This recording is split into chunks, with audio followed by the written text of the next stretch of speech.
Jared Goff's NFL journey was never supposed to loop back into relevance once the Rams decided they were done with him.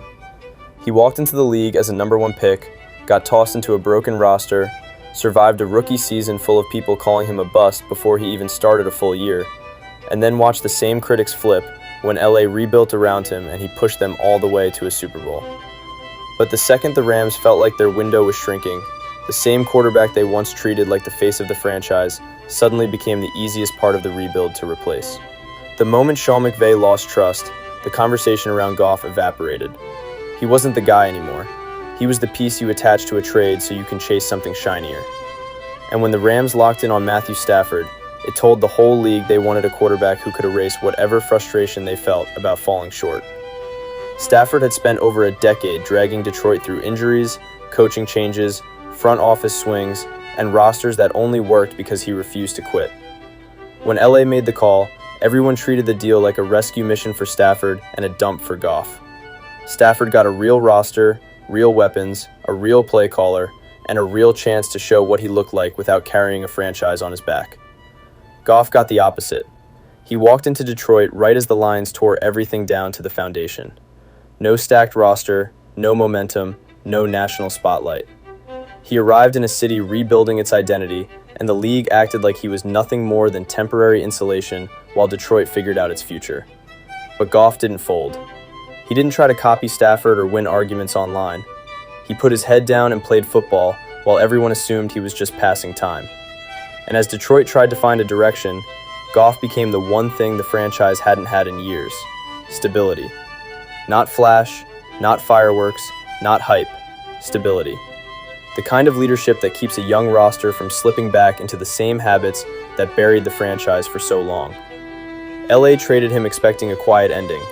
Instead, he planted the foundation of something Detroit hadn't felt in 2 decades.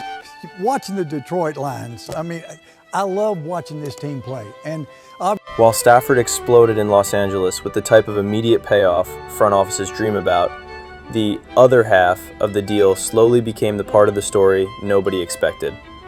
Stafford gave the Rams exactly what they paid for: an aggressive, fearless passer who could push throws into windows most players wouldn't even attempt. The chemistry with that roster hit instantly.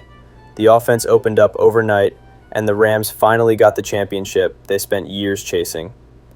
But in Detroit, Goff was quietly flipping an entire franchise narrative without any of the shine.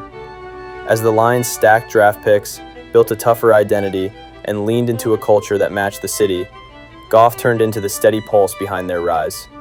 He wasn't asking for credit or trying to prove he was better than Stafford. He was proving that the trade didn't have to create a winner and a loser. Detroit's roster got younger, the expectations grew, and instead of breaking under it, Goff became the calmest presence in every big game they played. He stabilized a team that had lived through years of breakdowns and late-game collapses, and he earned a locker room that treated him like their engine, not a placeholder. The national spotlight took a while to catch up, but inside the building, the shift was obvious. The Lions believed they could win with him, and that belief turned into results, turned into playoff noise, turned into a city waking up to the fact that the man everyone wrote off was the one building their new era. Stafford got his ring, his glory, and his validation, but Goff built something just as meaningful. He turned the side of the trade people dismissed into a foundation strong enough to revive a franchise. The trade didn't just change 2 teams, it reshaped both identities. LA got the superstar finish they wanted, and Detroit got a quarterback who refused to let a blockbuster deal define the rest of his career. Both quarterbacks won, but Goff's rise was the kind of comeback only the league's harshest moments can create.